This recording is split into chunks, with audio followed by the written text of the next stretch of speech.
સુરતના કોટ વિસ્તારમાં વહેલી સવારે એક મોટી દુર્ઘટના સર્જાતી પોલીસ ચોકીની સામે એક વર્ષો જૂના મકાનની દિવાલ અને સ્લેબ અચાનક પત્તાના મહેલની જેમ ધરાશાય થયું હતું.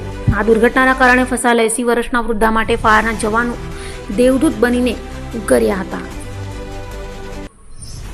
સુરતના વડિયાવી બજારમાં કૃષ્ણ મંદિરની બાજુમાં ઘર નંબર 2191 વહેલી સવારે 3:50 કલાકે ભારે અવાજ સાથે કડાકો થયો હતો. એક માળના આ મકાનનું સ્લેબ અને દિવાલ ધરાશાય થતા આસપાસના લોકો જાગી ગયા હતા. ધૂળની ડમરીઓ વચ્ચે લોકોએ બચાવની બૂમો પાડતા વાતાવરણ ગમગીન બની ગયું હતું. મકાન ધરાશાય થયું ત્યારે ઘરમાં હાજર 80 વર્ષીય હરિબેન કાટમાળમાં નીચે ફસાઈ ગયા હતા. પથ્થરો અને લાકડાના કારણે તેઓ બહાર નીકળી શકતા નહોતા. ઘટનાની જાણ થતાં જ મુગલીસરા ફાયર સ્ટેશનનો કાફલો તાત્કાલિક ઘટના સ્થળે પહોંચી ગયો હતો. ફાયરના જવાને જોખમી સ્થિતિમાં કાટમાળ હટાવવાની કામગીરી શરૂ કરી હતી. રેસ્ક્યુ ઓપરેશન દરમિયાન માનવતાના દ્રશ્યો જોવા મળ્યા હતા. ફાયર ઓફિસર બળવંતસિંહે જીવના જોખમે કાટમાળમાંથી હરિબેનને શોધી કાઢ્યા હતા. વૃદ્ધાને પગમાં ગંભીર ઈજાઓ થઈ હોવાથી તેઓ ચાલી શકે તેમ નહોતા.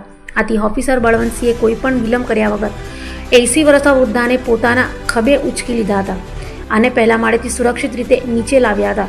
ફાયર બ્રિગેડની ટીમ સફળતાપૂર્વક રેસ્ક્યુ કર્યા બાદ એમ્બ્યુલન્સ મારફતે હરિબેનને તાત્કાલિક નજીકની ખાનગી હોસ્પિટલમાં ખસેડવામાં આવ્યા હતા. હાલમાં તેમની હાલત સ્થિર હોવાનું જાણવા મળી રહ્યું છે. સદનસીબે ફાયર વિભાગની સતર્કતાને કારણે વહેલી સવારે બનેલી આ ઘટનામાં જાનહાનિ ટળી હતી. જોકે જર્જરિત મકાનોના ભયને લઈને સ્થાનિકોમાં ફરી ચિંતા પ્રસરી ગઈ છે.